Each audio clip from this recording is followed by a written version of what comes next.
Assalamualaikum warahmatullahi wabarakatuh. Innal hamdalillah nahmaduhu wa nasta'inuhu wa nastaghfiruh wa na'udzu billahi min shururi anfusina wa sayyiati a'malina. Man yahdihillahu fala mudilla lahu wa man yudlil fala hadiya lahu. أشهد أن لا إله إلا الله وحده لا شريك له وأشهد أن محمدا عبده ورسوله.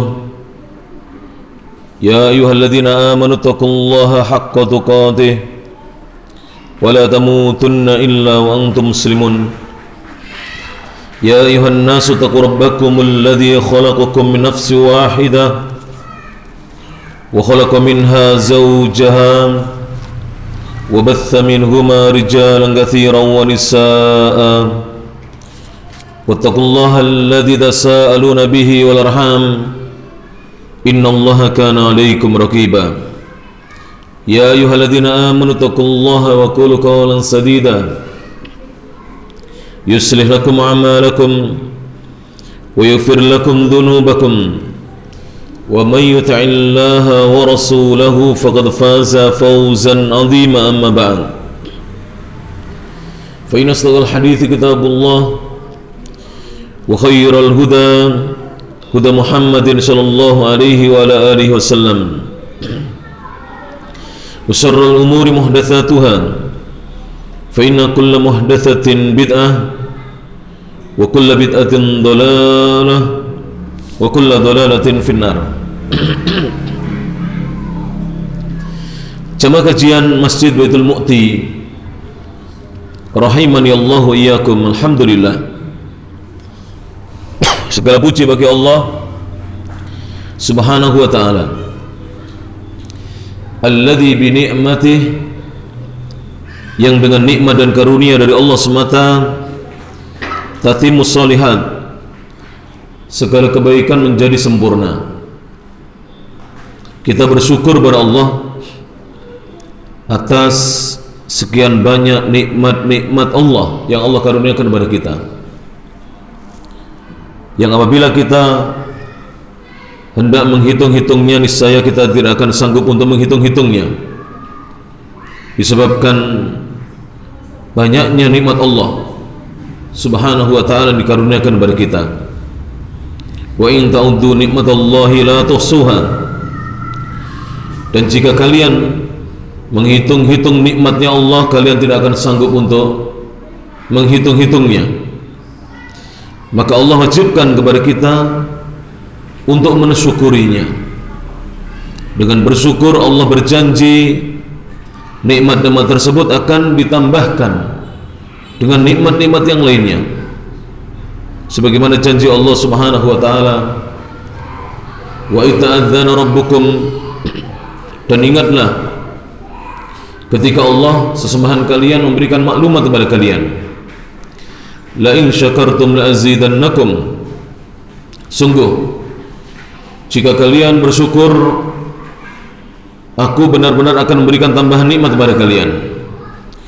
Wa la in kafartum inna adzabi lasyadid, dan jika kalian kufur nikmat, maka sesungguhnya azab siksaanku amatlah berat bagi mereka-mereka yang kufur nikmat.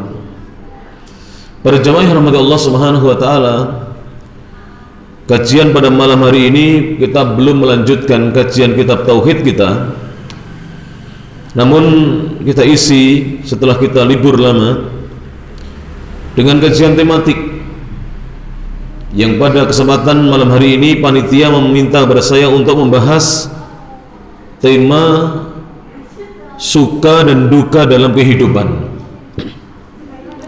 Karena manusia hidup di dunia ini tidak mungkin terus bahagia, ada kalanya dia sedih. Dan manusia yang hidup di dunia ini tidak mungkin terus lapang rezekinya, banyak rezekinya, ada kalinya dia tidak memiliki apa-apa. Dan manusia tidak mungkin dalam kehidupan dunia ini terus sehat, terkadang dia diuji dengan sakit. Itulah kehidupan manusia.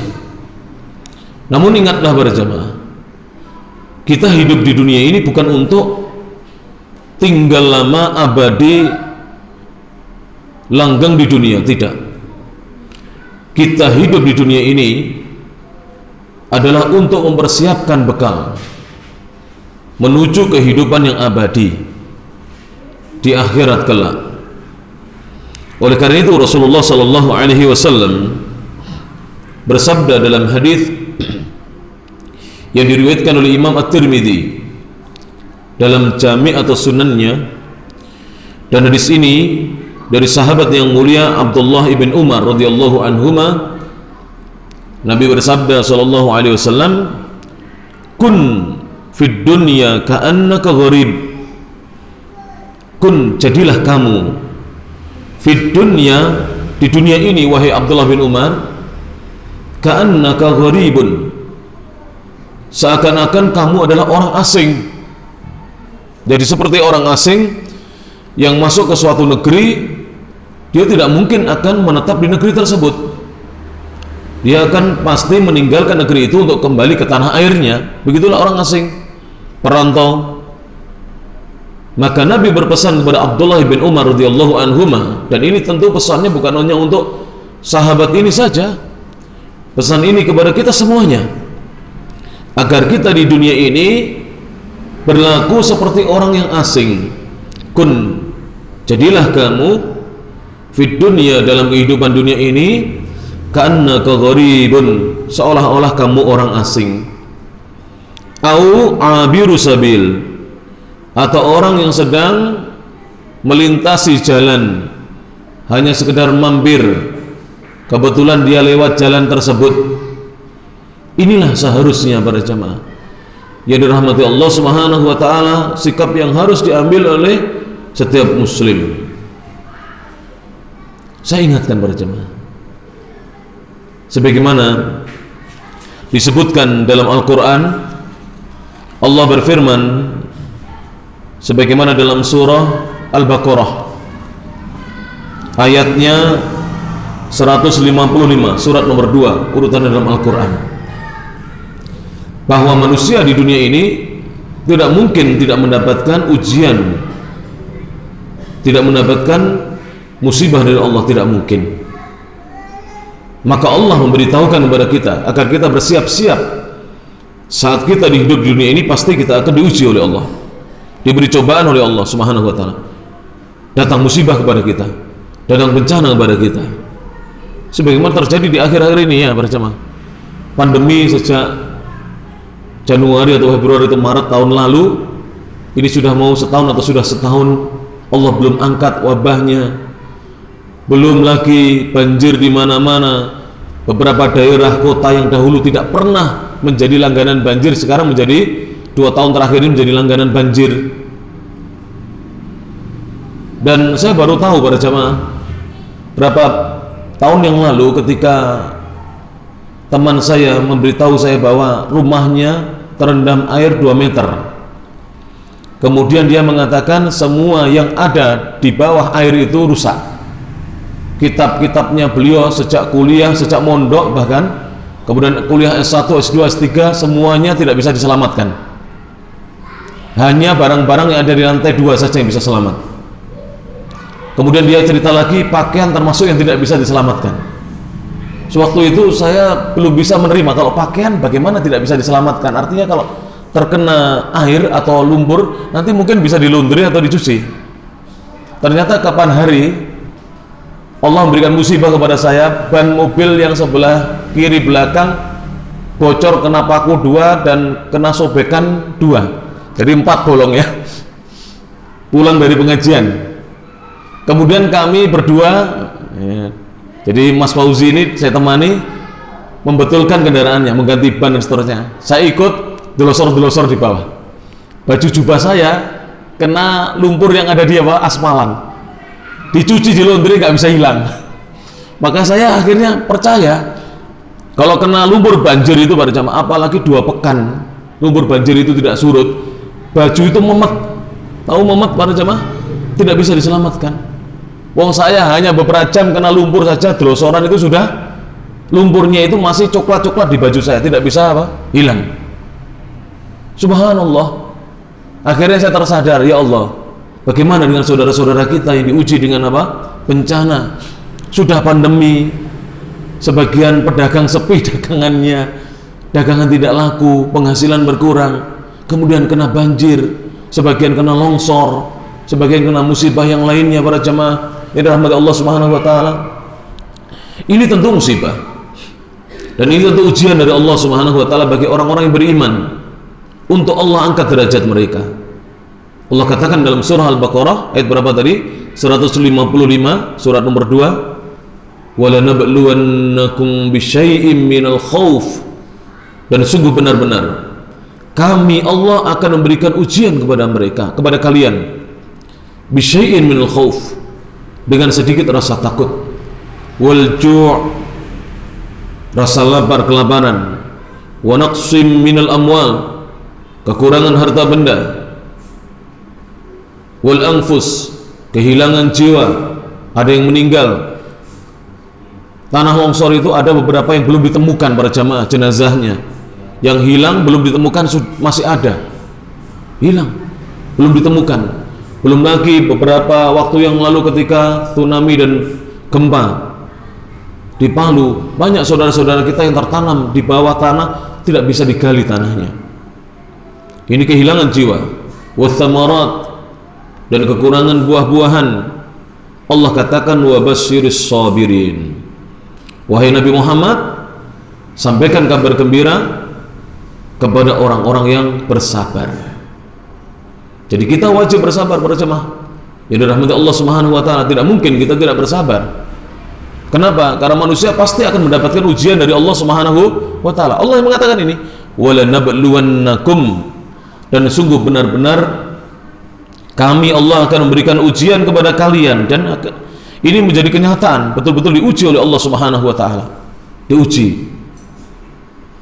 Dan para jamaah, kalau kita kembali kepada ajaran-ajaran Rasulullah sallallahu alaihi wasallam, kita nanti bisa menyikapi ujian itu dengan benar. Karena Allah tidak akan mendatangkan ujian itu kecuali ada hikmah di baliknya. Maka diperlukan ilmu agar kita bisa mensikapi ujian itu dengan sikap yang benar, menghadapinya dengan tabah dan sabar. Karena pasti manusia itu diuji. Hanya orang terkadang melihat orang lain seperti dia tidak diuji. Saya kok diuji, padahal dia juga memiliki apa? Ujian yang mungkin lebih berat daripada kita, tapi dia tidak pernah mengeluh kepada kita. Maka dari itu Rasulullah SAW bersabda dalam hadis yang diriwayatkan oleh Imam Muslim dalam kitab sahihnya, an Abi Yahya, dari sahabat yang mulia, ya, sahabat yang mulia, sahabat Rasulullah SAW, Abu Yahya Suhaib ibnu Sinan radhiyallahu ta'ala anhu, di mana beliau berkata, qala Rasulullah sallallahu alaihi wasallam, Rasulullah sallallahu alaihi wasallam bersabda. Dan di sini saya yakin sudah sering kita dengar, tetapi iman manusia kadang-kadang turun, kadang-kadang drop. Semangat ibadah kita kadang-kadang apa? Kurang. Semangat menuntut ilmu juga kadang-kadang berkurang, apalagi di musim pandemi gini para jemaah. Tapi jujur saya katakan, sebelum saya bacakan hadisnya, jujur saya katakan, saya itu lockdown lama juga. Jadi saya mulai disuruh lockdown oleh pemerintah, saya lockdown, tidak keluar kemana-mana. Semua ustaz saya tanya tidak Jumatan, saya juga tidak Jumatan. Jadi sholat duhur di rumah, apalagi 5 waktu. Semua kajian saya liburkan atau diliburkan. Kebanyakan diliburkan, sebagian yang tidak mau libur saya liburkan. Pertama kali saya keluar berjamaah adalah mengantar ibunda saya. Ya Allah, lama tidak keluar rumah itu ketakutan luar biasa. Tapi saya ingat, saya itu sudah sering baca kitab tauhid. Tapi masa kita yang sudah baca kitab tauhid, tahu ilmunya, kemudian tidak mau mempraktekkan ilmunya? Langsung saya tepis ketakutan itu. Saya tepis demikian, ya Allah, saya ngantar ibu saya nggak ada yang mengantar, daripada ibu saya naik kendaraan umum, biasanya naik becak yang belum tentu ibu saya nanti juga bisa selamat dari corona, lebih baik bersama saya jaga di kendaraan, saya antar. Tapi jantung ini seperti apa? Duk duk duk duk begitu, karena lama tidak keluar.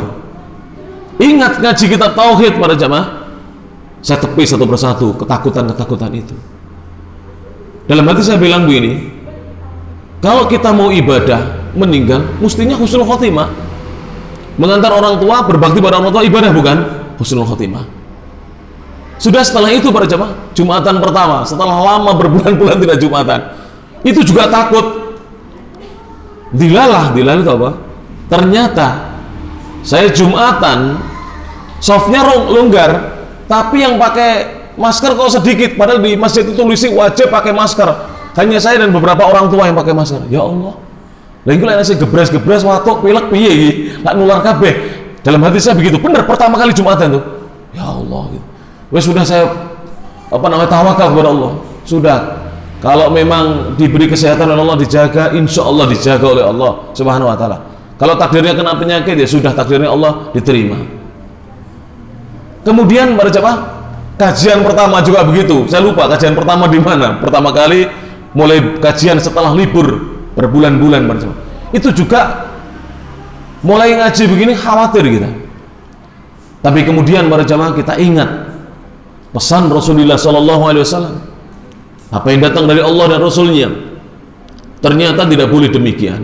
Sekarang para jemaah, kalau kita takut datang ke pengajian karena corona, takut sholat karena corona, takut mengantarkan orang tua karena corona, kenapa kita tidak takut mengambil uang di ATM karena corona? Kenapa kita tidak takut belanja di toko-toko dan supermarket karena corona? Kenapa kita tidak takut misalnya beli pulsa karena corona? Kenapa kita tidak takut cari nasi goreng di malam hari di hujan-hujan karena corona? Langsung saya tepis sudah, wes gak corona-coronaan. Maksudnya apa? Tetap kita harus waspada, harus mengikuti anjuran pemerintah, harus. Tapi ketakutan ini jangan. Kenapa? Menyiksa diri kita, para jamaah rahmati Allah Ta'ala. Saya sendiri tersiksa, menyiksa diri kita.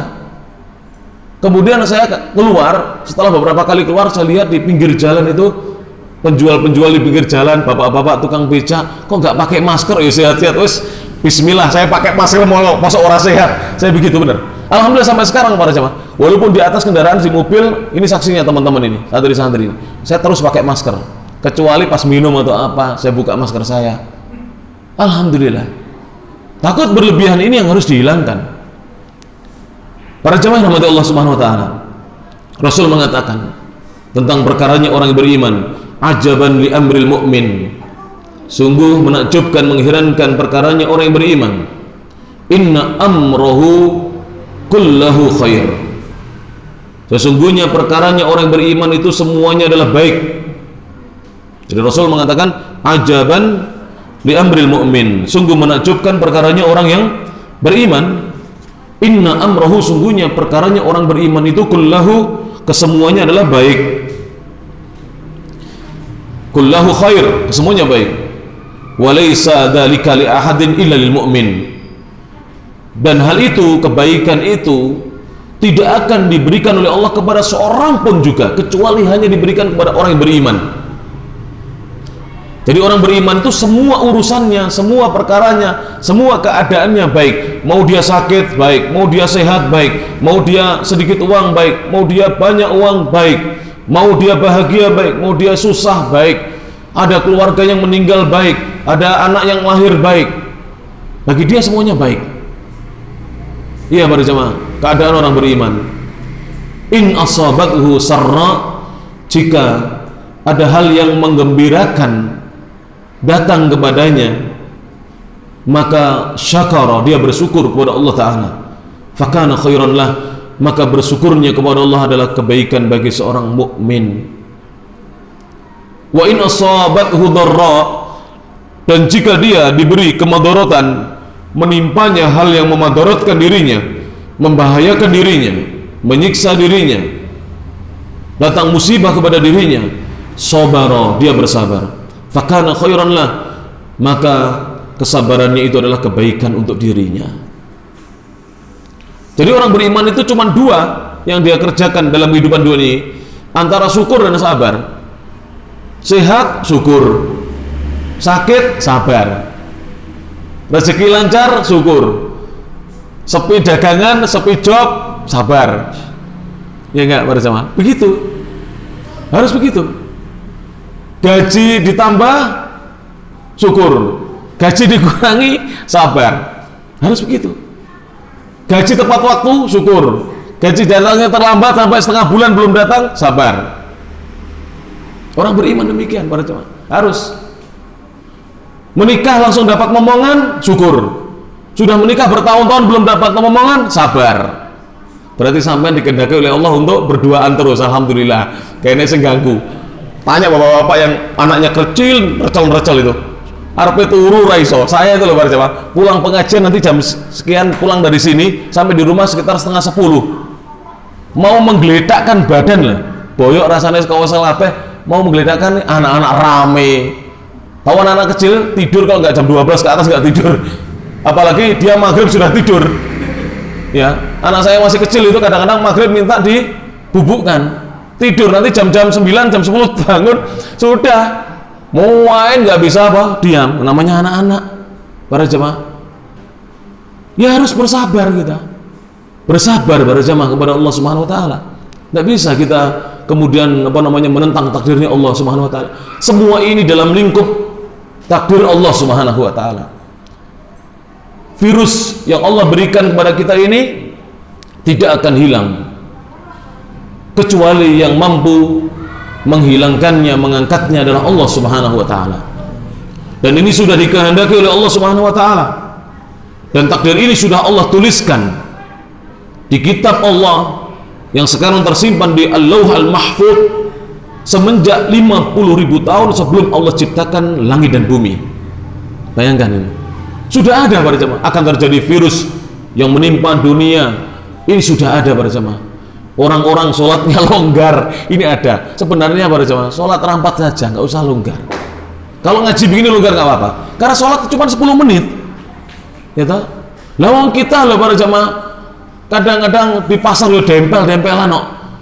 Lo sholat kok malah lenggar-lenggar. Saya ketemu Ustadz Muhammad Anwar Samuri LC, hafizahullah taala, pimpinan pesantren Al-Qudwah, menantunya Ustadz Hashim Rifai. Kata beliau, Ustadz, tidak usah longgar.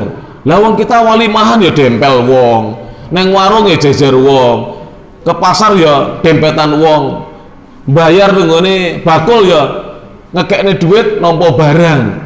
Ya sudah, sholat tuh naik. Insya Allah tidak berjamaah kalau mati. Kalau mati ya insya Allah husnul khotimah. Begitu saja berjamaah.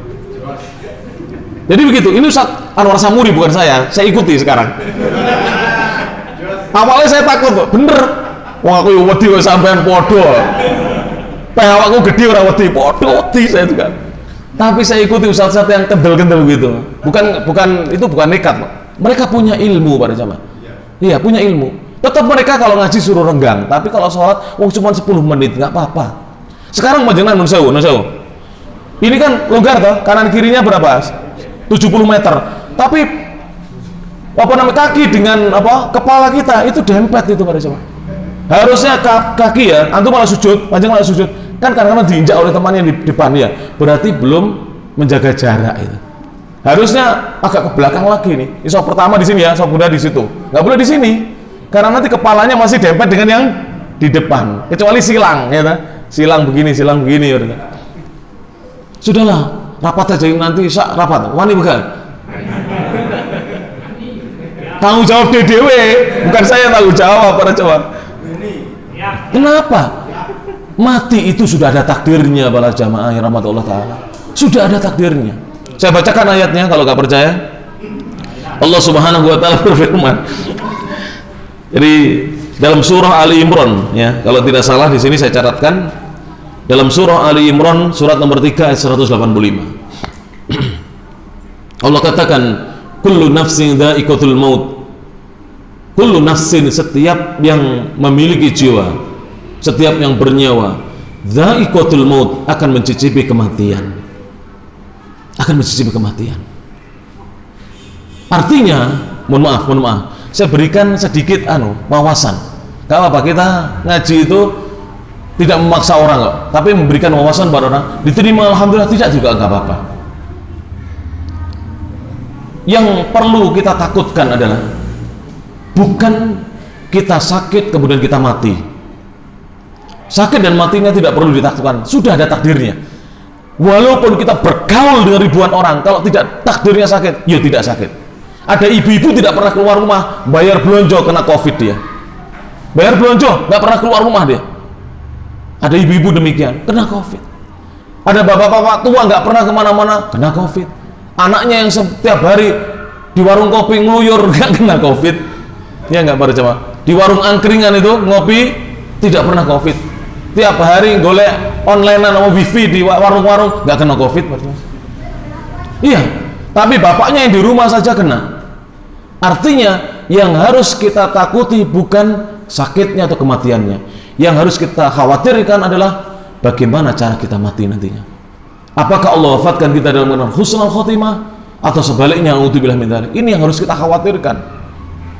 Sekarang para jamaah, panjenengan khawatir ngaji sebulan sekali begini. Bentino golek duit ora khawatir kok panjenengan. Tiap hari saya juga begitu. Kenapa kita ngaji khawatir? Kenapa kita sholat berjamaah khawatir? Sedangkan Allah sudah menjamin setiap dari kita berjamaah rahmat Allah Subhanahu wa taala. Dijamin rezekinya. Sudah ada ajalnya. Sudah ditentukan oleh Allah Subhanahu wa taala ajal kematiannya. Maka Allah mengatakan di sini, kullu nafsin dha'iqatul maut. Setiap yang berjiwa bernyawa pasti akan mencicipi kematian. Wa innama tuwaffawna ujurakum yaumal qiyamah. Dan sesungguhnya pahala-pahala amal kalian akan dibalas dengan sempurna kelak pada hari kiamat. Faman zuhziha 'anil nar, barang siapa yang dijauhkan dari neraka, wa udkhilal jannah, dan dimasukkan ke dalam surga jannah, faqad faz, maka sungguh orang itu adalah orang yang beruntung. Wa mal hayatud dunya, dan tidaklah kehidupan dunia itu illa mata'ul ghurur, kecuali adalah mata, kesenangan al-ghurur, yang memperdaya, yang menipu. Dunia adalah kesenangan yang menipu. Para jemaah yang rahmati Allah Subhanahu wa taala. Sekarang lihat, semua takut dengan makhluk Allah yang namanya COVID-19. Makhluknya ini lo nggak terlihat, nggak pernah fitnessan, nggak duwe bedil, tidak punya bom, semua takut para jemaah. Semua takut dengan makhluk Allah yang kecil ini. Jangan sampai kita lebih takut dengan makhluk Allah daripada kepada Allah Subhanahu wa taala. Jangan sampai kita lebih takut kepada makhluk Allah daripada kepada siapa? Allah Subhanahu wa taala yang menciptakan makhluk tersebut. Ini yang harus ditanamkan pada diri seorang muslim. Kita kembali refresh keimanan kita.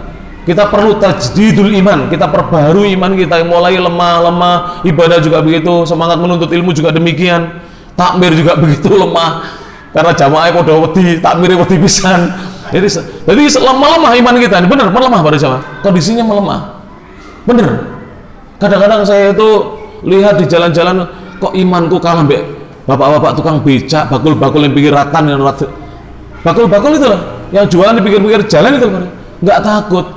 Maksudnya nggak seperti kita berlebihan takutnya. Mereka tetap berjualan setiap hari. Itu yang jualan sampai malam juga enggak. Alhamdulillah tetap berjualan sampai malam. Para jemaah yang rahmati Allah Subhanahu wa taala. Maka dari itu, kalau kita kembali kepada ayat-ayat Al-Qur'an, orang beriman itu memandang dunia ini sebagai kesenangan. Jadi dunia ini dipandang sebagai kesenangan karena Allah yang mengatakan demikian. Tapi kesenangan ini kesenangan yang memperdayakan manusia. Coba para jemaah, kalau kita kerja pagi siang malam menumpuk-numpuk harta, punya kita harta akhirnya, punya rumah, punya kebun, punya sawah, punya toko, punya villa, punya kendaraan, roda 2 ada, mobil ada, roda 4 ada, perabotan semuanya lengkap, rekening pun penuh, BRI Syariah ada, BNI Syariah ada, sekarang jadi BSI, Bank Syariah Indonesia.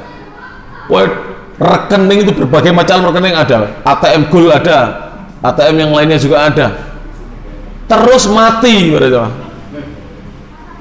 kesenangan yang berdaya.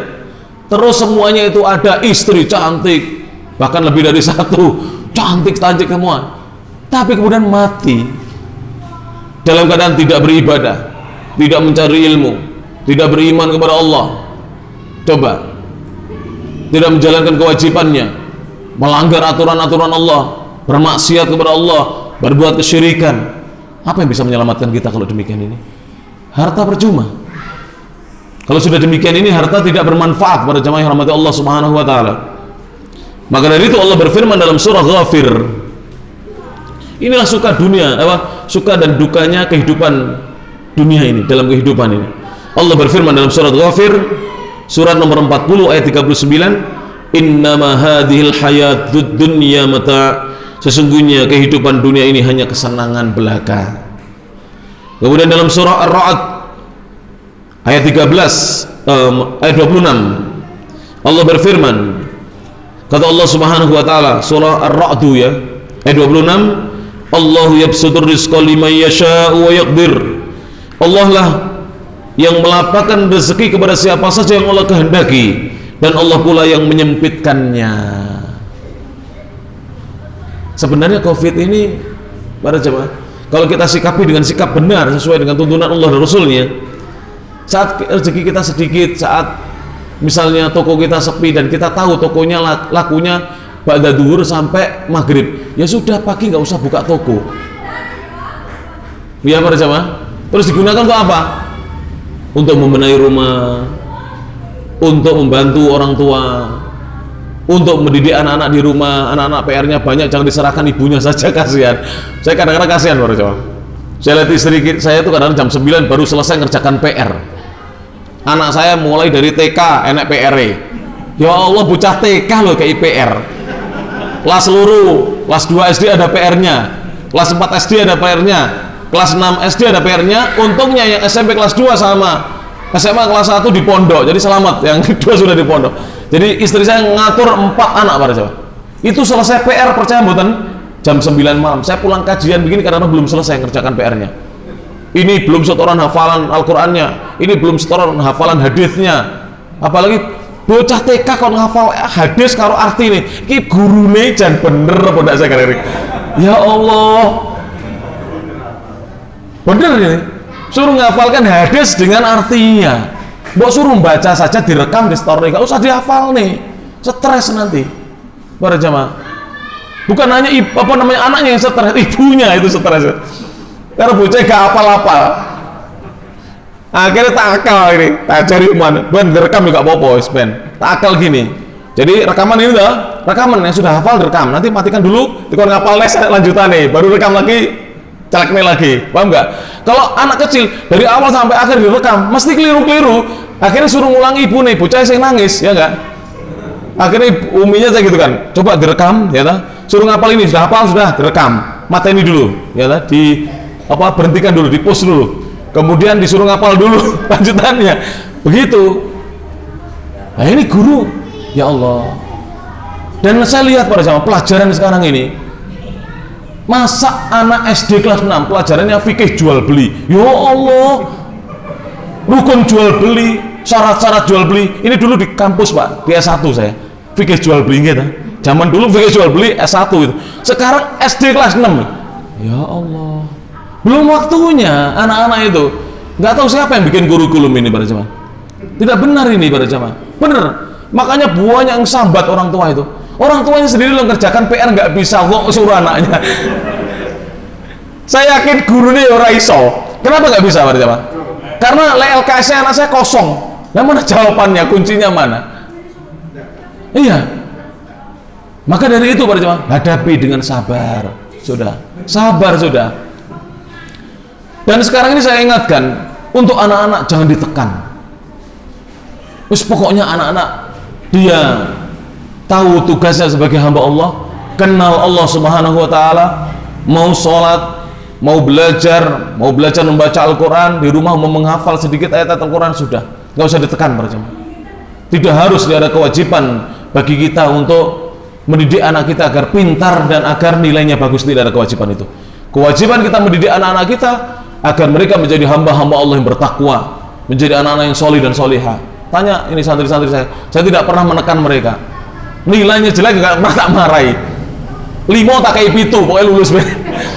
Enak guru saya ini, bener. Tanya, ini mahasiswa saya nih S1 ini. Ada yang dapat nilai 3, 5 tak kayak 7 wes. Pokok masuk terus 7 sudah lulus. Gitu ya. Kenapa para jamaah kita mempersulit orang? Orang sudah mumet memikirkan ekonomi, dipersulit dengan yang lainnya. Maka para jamaah yang hormati Allah Ta'ala, Allah yang meluaskan rezeki bagi siapa saja yang Allah kehendaki, dan Allah pula yang menyempitkan. Jadikan ya ujian COVID ini, kita yang banyak di rumah gunakan untuk kita beramal di rumah kita. Banyak yang bisa kita amalkan para jamaah di rumah kita, ya. Banyak membantu orang tua, membantu istri, membantu suami di rumah. Demikian para jamaah yang rahmati Allah Subhanahu wa taala. Kemudian Allah berfirman, wa farihu bil hayati dunya, dan mereka bergembira dengan kehidupan dunia. Mereka ini siapa? Orang-orang yang tidak beriman, gembira dengan kehidupan dunia. Wa mal hayatud dunya, padahal tidaklah kehidupan dunia itu illa fil akhirati, terhadap kehidupan akhirat, dibandingkan kehidupan akhirat, illa mata, kecuali hanyalah kesenangan. Jadi kehidupan dunia ini kesenangan, dan kesenangannya sementara. Kehidupan dunia ini kesenangan yang sementara. Kehidupan dunia ini kesenangan yang sementara para jemaah yang dirahmati Allah Subhanahu wa taala. Taib. Kemudian disebutkan para jemaah dalam riwayat yang diriwayatkan oleh Imam Muslim dalam kitab sahihnya, dan juga Imam Al-Bukhari dari sahabat yang mulia Sahal bin Sa'ad As-Sa'idi radhiyallahu ta'ala anhu, Rasul sallallahu alaihi wasallam bersabda, kalau kita nanti sudah faham hadis ini, insya Allah suka duka kehidupan dunia ini bagi kita sama saja, mau suka maupun duka sama. Duka kita disuruh bersyukur, duka kita disuruh bersabar, suka disuruh apa? Bersyukur. Dengarkan hadisnya. Rasulullah sallallahu alaihi wasallam bersabda, maudhi'u sauti ahdikum fil jannah, tempat cambuk yang dimiliki oleh salah seorang di antara kalian, tapi tempat itu ada di surga, itu khairun minad dunya, itu lebih baik daripada dunia, wa ma fiha, dan apa yang ada di dalam dunia ini, dunia seisinya. Tahu cambuk? Cambuk, pecut. Itu besar apa kecil pada? Kecil. Segini mungkin ya, besarnya nggak sampai segini, nggak ada cambuk segini pada. Kecil. Kemudian memanjang, mungkin manjangnya 1,5 meter lah. Tempat cambuk nanti di surga. Di surga yang seluas tempat cambuk ini lebih baik daripada dunia seisinya. Jadi dunia seisinya ini tidak membandingi lebarnya tempat cambuk di surga. Bayangkan. Padahal kita nanti akan diberi oleh Allah ruang-ruang di surga, ruangan-ruangan, kamar-kamar di surga, istana-istana di surga oleh Allah Subhanahu wa taala. Bagaimana dengan ruangannya, kamarnya, istananya para jemaah di surga kelak? Maka orang beriman menghadapi kehidupan dunia ini santai. Lebih-lebih disebutkan para jemaah dalam hadis yang lainnya, dan hadis yang diriwayatkan Imam Muslim dalam kitab sahihnya, an Abi Hurairah, dari Abu Hurairah radhiyallahu anhu, semoga Allah Subhanahu wa taala meridhai beliau. Beliau mengatakan, qala Rasulullah sallallahu alaihi wasallam, Rasul sallallahu alaihi wasallam bersabda, anil huril in, beliau menceritakan tentang bidadari. Bidadari surga. Bidadari surga itu bukan wanita beriman yang masuk surga. Maksudnya wanita dunia sekarang ini yang beriman yang masuk surga, bukan. Tapi memang asli penduduk surga, bidadari-bidadari ini, yang diperuntukkan untuk laki-laki beriman. Jadi nanti laki-laki beriman itu punya pasangan hidup istrinya, yaitu wanita beriman yang selama di dunia ini beriman menjadi pasangan hidupnya. Kalau sama-sama beriman, nanti istrinya ini akan menjadi istrinya nanti di surga. Sebagaimana Rasulullah SAW mengatakan, Aisyah radhiyallahu anha zaujati fil jannah, dia adalah istriku nanti di surga. Demikian juga istri-istri kita di dunia ini, dengan catatan istri kita itu beriman. Maka nanti ya, seorang wanita yang mukminah ini akan dipertemukan dengan suaminya yang beriman di surga.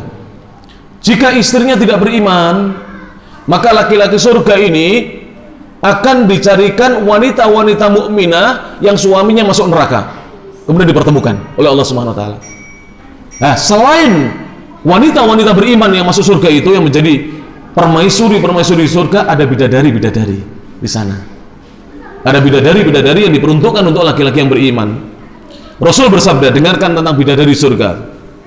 Kata beliau, wala nasifuha ala ra'siha khairun minad dunya wa ma fiha.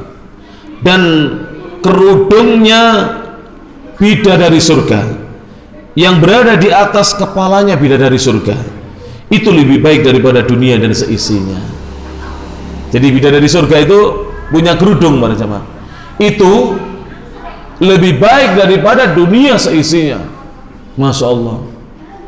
Kalau sudah demikian ini, walaupun ujian yang mendera kita, menimpa kita berat, kita tetap istiqomah. Karena dunia ini tidak ada apa-apanya dibanding surga. Lebih-lebih kalau kita baca hadis Rasulullah Sallallahu Alaihi Wasallam, dengarkan ini. Kata Rasulullah dalam hadis yang diriwayatkan oleh Imam Tirmidzi dalam kitab Jami' atau Sunannya. Jadi kitab hadisnya Imam Tirmidzi itu disebut Jami' At-Tirmidzi atau Sunan At-Tirmidzi. Dan beliau mengatakan waqala haditsun hasanun sahih. Dan beliau berkata bahwa hadis ini adalah hasan sahih. An Sahal bin Sa'ad As-Sa'idi radhiyallahu anhu qala Rasulullah sallallahu alaihi wasallam. Rasul bersabda, mari kita simak para jemaah. Lau kanatid dunya, seandainya dunia itu ta'dilu, membandingi nilainya indallahi di sisi Allah, janaha ba'udatin, nilai dari satu sayap nyamuk atau sebelah sayap nyamuk, masaka kafiran, niscaya Allah tidak akan memberi minum seorang kafir pun minha, dari air dunia, syarbata ma'in, walaupun satu teguk air. Saya yakin ada yang belum paham, saya jelaskan. Jadi hadis ini Rasulullah mengatakan, laukanatid dunia, seandainya dunia ini loh, dunia ini ta'dilu, bisa membandingi, nilai dunia ini bisa membandingi indallah, di sisi Allah, janaha ba'udah, nyamuk itu sayapnya berapa?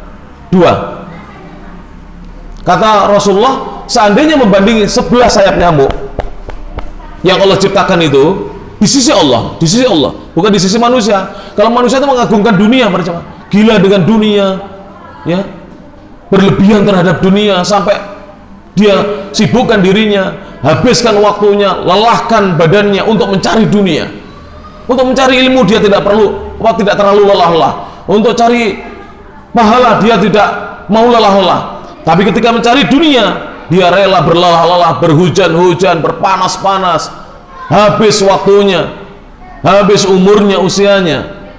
Ternyata dunia ini tidak membandingi satu belah sayap nyamuk di sisi Allah.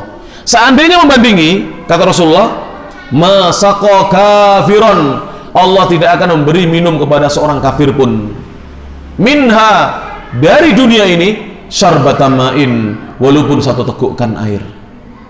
Jadi seandainya dunia ini punya nilai lebih dari satu sayap nyamuk pada jemaah, Allah tidak akan memberikan kepada orang kafir minum, karena tidak ada nilainya. Orang kafir bukan hanya diberi minum, diberi makan, dikayakan, dimakmurkan negerinya. Justru kita kadang-kadang kalah kekayaannya dengan orang-orang kafir, ya enggak? Karena memang dunia tidak senilai sebelahnya sayap nyamuk di sisi Allah Subhanahu wa taala. Di dalam hadis yang lainnya, sudah ada ini pada jemaah, sedikit saya bacakan hadisnya, penting ini, mumpung metu ini, sekaruan, loro gak loro metu sekaruan, ya, begitu pada jemaah, ya, insyaallah sehat-sehat pada jemaah, insyaallah sehat, bismillah sehat. Saya kasih resep, saya itu bolak-balik, tapi nggak pernah cerita saya, karena ibu saya itu gampang takut, karena orang tua biasalah, ya, anaknya sakit khawatir, ya, langsung suruh ke dokter berobat. Lah saya tuh agak anti, ya, jadi pergi ke dokter kok tidak disuntik aku, ya. Jadi saya itu agak sedikit apa ya, pokoknya takut saya itu kalau ke dokter itu, apalagi diinfus, waduh, dicoblosi, ini saya sudah pernah saya dicoblosi, takut semua ya. Itu saya berkali-kali sejak pandemi sampai sekarang ini, yang namanya demam mungkin 3 kali, meriang itu berkali-kali, batuk, flu berkali-kali. Resep saya apa?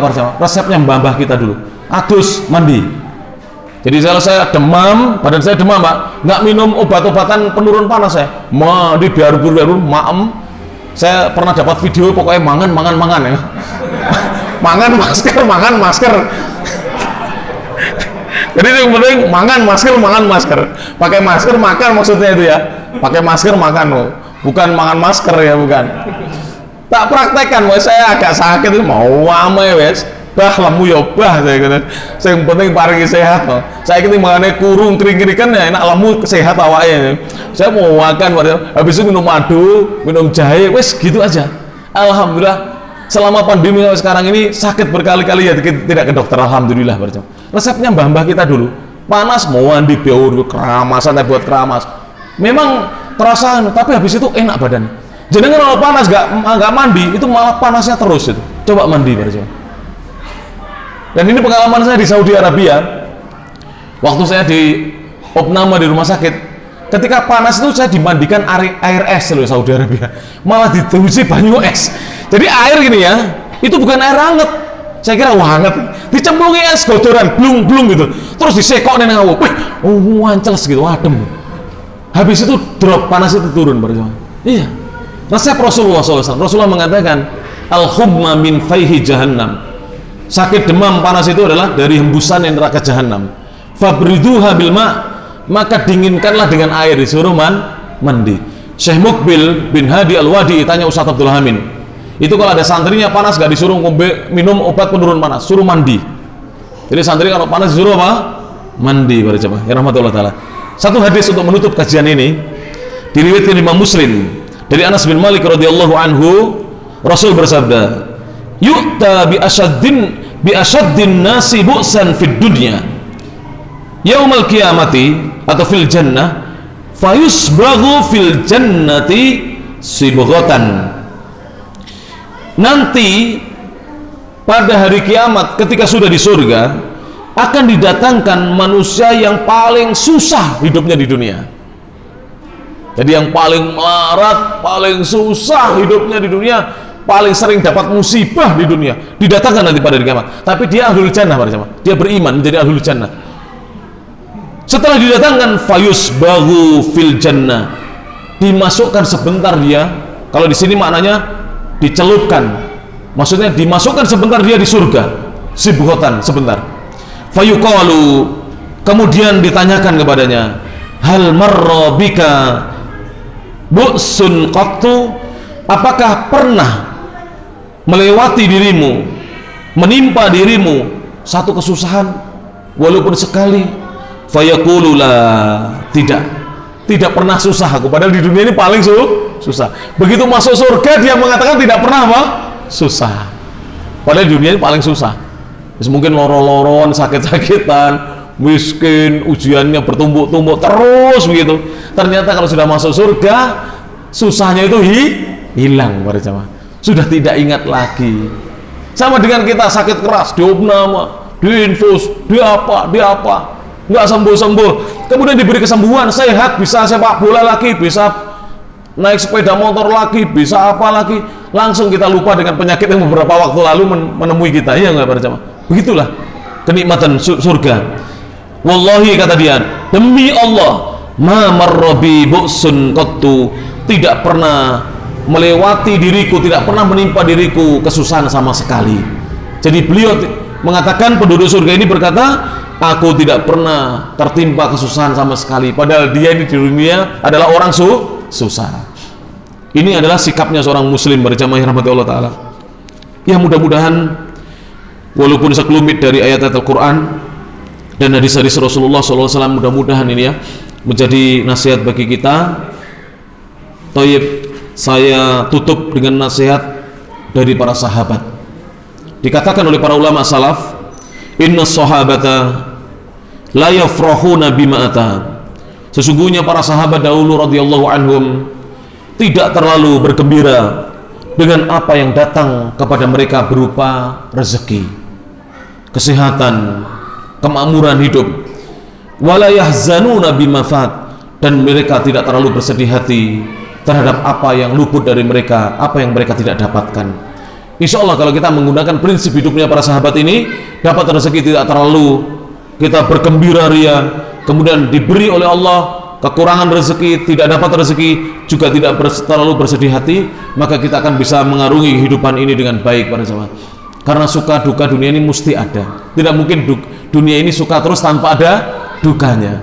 Tidak mungkin kita sehat terus tanpa ada sakitnya. Tidak mungkin kita hidup terus tanpa ada kematiannya.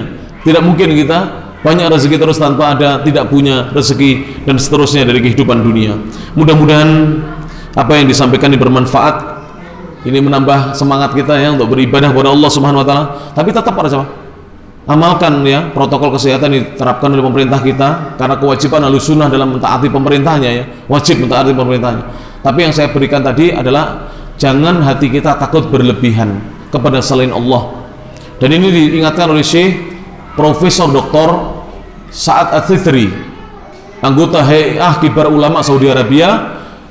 Jangan seorang itu takut berlebihan terhadap COVID-19, merusak tauhidnya, merusak tauhidnya. Karena ada COVID atau tidak ada COVID, kalau sudah ajalnya mati nggak kita pada? Kalau malakul maut, kalau bahasanya orang Yahudi, Israel sudah datang, mau sehat mau sakit itu pasti akan meninggal. Iya para jemaah, mau sehat mau sakit, kalau Israel sudah datang pasti akan wafat. Banyak sekali para jemaah. Saya itu takziah dapat cerita yang meninggal ini nggak sakit apa-apa, banyak itu, tiba-tiba wafat begitu saja. Berapa hari yang lalu saya takziah di rumahnya ibunya seorang ikhwan kita, ustadz di pesantren kita. Beliau ini meninggal itu nggak sakit apa-apa, pagi itu masih membuat tape karena penjual tape, masih aktivitas biasa. Tiba-tiba diare itu apa? Murus perutnya. Terus setelah itu setiap diberi makan kembali, terus meninggal begitu saja. Jadi tidak ada sakitnya, bahkan belum sempat dibawa ke rumah sakit. Bahkan napasnya pun ditunggu oleh putranya, tidak tersengal-sengal. Biasa seperti orang sehat, tiba-tiba diwafatkan oleh Allah Subhanahu wa taala. Kalau sudah ajalnya, tidak usah menunggu sakit. Kalau belum ajalnya, walaupun minta mati tidak meninggal, banyak. Saya ketemu mbah-mbah usianya lebih dari 90, minta meninggal. Tidak meninggal. Saya nasihati, mbah, boten pareng, nyuwun sedone boten pareng. Kalaupun boleh begini, ya Allah, jika yang terbaik adalah kematian, wafatkan aku. Jika yang terbaik loh ya. Dan jika yang terbaik adalah kesehatan, sembuhkan aku. Begitu, boleh. Tapi kalau minta mati tidak boleh, tidak bisa. Karena bisa jadi orang itu hidup, bisa tambah ibadahnya, tambah pahalanya para jamaah yang dirahmati Allah Ta'ala. Dan tadi saya mengantarkan istri saya para jamaah. Ada seorang ibu, putranya sudah 2 atau 3 meninggal dunia. Beliau masih hidup. Beliau ini mengatakan, kenapa enggak saya, kenapa anak-anak saya? Itulah ajal para jamaah. Beliau masih sehat, tapi putranya satu persatu dipanggil oleh Allah Subhanahu wa taala. Itulah ajal. Maka jangan takut berlebihan para jamaah. Ada COVID atau tidak, kalau sudah ajalnya pasti kita akan wafat meninggal dunia. Maka hendaknya kita menambah amal ibadah kita di sisi Allah Subhanahu wa taala. Mudah-mudahan bermanfaat. Akhirul kalam, subhanakallahumma bihamdik, asyhadu an la ilaha illa anta, astaghfiruka wa atubu ilaik. Assalamualaikum warahmatullahi wabarakatuh.